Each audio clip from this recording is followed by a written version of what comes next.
let's see, I was all of 18 years old. By the way, I was born in 1949. And I was at the Sewanee Summer Music Center at the invitation of Martha McCrory and through audition as well.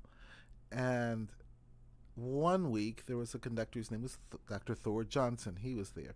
And he asked me after a couple of rehearsals to come to his room and play for him. So I did. And at that time, he said, "Where are you in school?" And I told him that I was attending Memphis State University. And he said, "Why? You know, we've got such a wonderful teacher at the Blair School of Music, and Steve Clapp. You should be there studying with him at Peabody, at the George Peabody College for Teachers."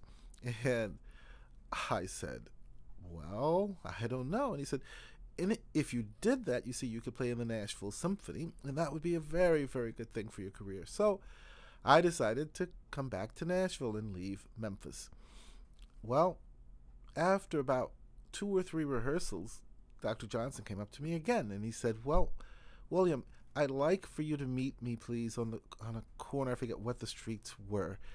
Tuesday morning at 10 o'clock, please." And I did so.